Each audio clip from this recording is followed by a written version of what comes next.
Hello everyone. This week I will be presenting on DevOps, and DevOps are development operations.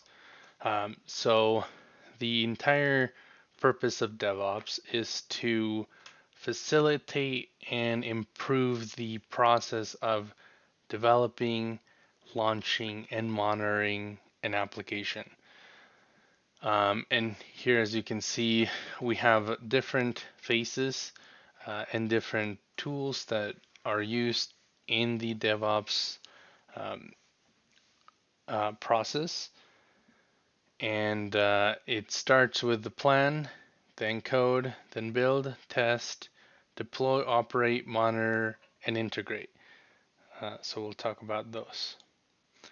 The first phase is the planning phase, and this phase is where the development team gets together and plans um, different items to deliver to based on the customer needs. So whatever the end result of an application, that is what the development team focuses on and plans for.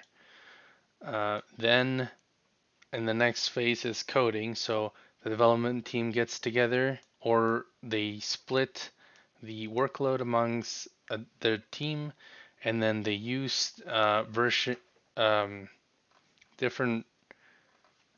They can use different version control systems like Git, uh, just VCS, um, and they can store all sorts of versions for the code. So if they know that they're going to develop future improvements, they can send it to a repository like GitHub. The next phase is the build phase, and again, the development team makes sure that the code is executable.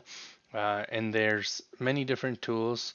And when I was doing my internship, I actually had the chance of using Gradle and Maven, so I know they are great tools, and they're very useful for testing and making sure that the application works well. Uh, then we go, and like I said, like I mentioned, the testing phase where the development team makes sure that they are testing their code, they're fixing bugs, and they're making sure that they're using browser automation applications um, such as Selenium. And I actually did not get a chance to use this, but I know that it is widely used.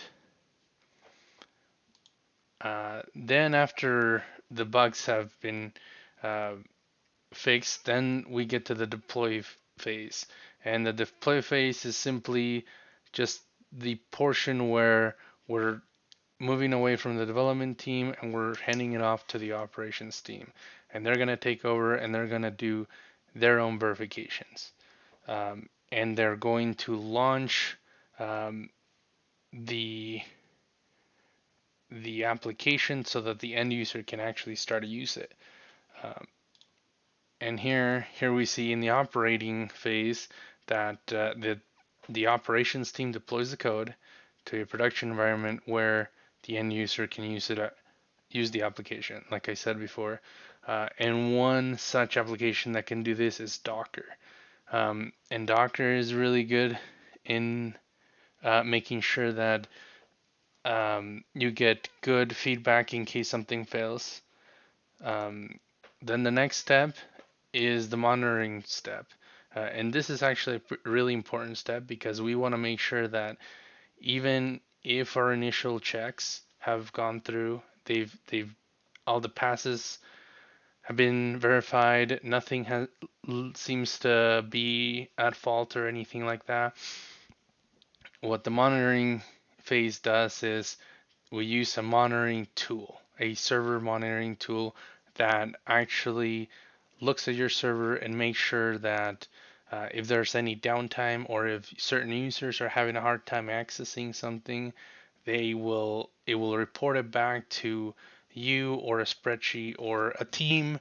And there's actually many different ways that you can go about getting that feedback. And one of the tools that is out there is Nagios, And these are really helpful tools to making sure your application is working correctly.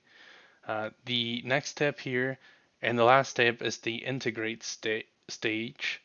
And the integration just happens when the application has successfully gone through the entire DevOps um, procedure. And the tools that can be used are automation servers such as Jenkins and Azure. And I actually was able to use Azure, and it is a really nice tool, and it can help just make sure that your application is running, and again, give you helpful feedback to make sure that you know what is going on your side, on client and server side. And that is my presentation. Thank you.